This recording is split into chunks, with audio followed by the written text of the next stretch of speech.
નમસ્કાર મિત્રો, અમારી ચેનલમાં આપનું હાર્દિક સ્વાગત છે।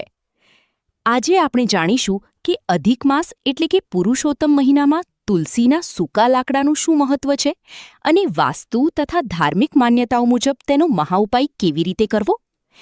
હિન્દુ ધર્મમાં પુરુષોત્તમ માસને ભગવાન શ્રીકૃષ્ણ અને ભગવાન વિષ્ણુને સમર્પિત પવિત્ર મહિનો માનવામાં આવે છે। આ સમયમાં કરેલા જપ, તપ, દાન અને ઉપાયનું અનેક ગણું ફળ મળે છે એવી માન્યતા છે।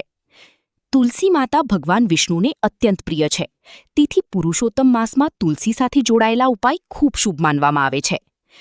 તુલસીના સૂકા લાકડાનું મહત્વ।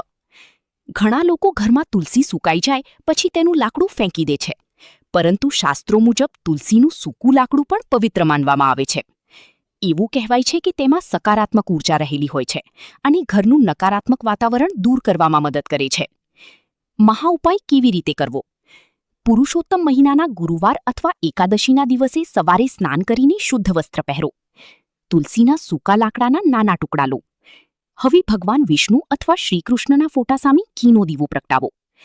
ત્યારબાદ ઓમ નમો ભગવતે વાસુદેવાય મંત્રનો 108 વાર જાપ કરો। હવે તુલસીના સૂકા લાકડાને લાલ કે પીળા કપડામાં બાંધીને ઘરની તિજોરી, ધન રાખવાની જગ્યા અથવા પૂજા ઘરમાં રાખો। માન્યતા મુજબ આ ઉપાયથી ઘરમાં સકારાત્મકતા વધે છે, મનની ચિંતા ઓછી થાય છે અને આર્થિક સ્થિરતા માટે શુભ વાતાવરણ બને છે। બીજો ખાસ ઉપાય, જો ઘરમાં વારંવાર કલહ થતો હોય અથવા નકારાત્મકતા અનુભવાતી હોય તો સાંજે તુલસીના સૂકા લાકડાનો થોડો ભાગ ધૂપમાં નાખીને આખા ઘરમાં ફેરવો। વાસ્તુ મુજબ આ ઉપાયથી ઘરની નકારાત્મક ઉર્જા ઓછી થાય છે એવી લોકમાન્યતા છે। ખાસ ધ્યાન રાખવું। 1.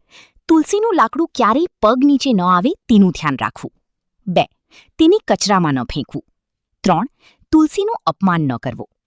મિત્રો, શ્રદ્ધા અને સકારાત્મક ભાવ સાથે કરેલા ઉપાય જીવનમાં આત્મિક શાંતિ અને સારા વિચારો લાવવામાં મદદરૂપ બને છે।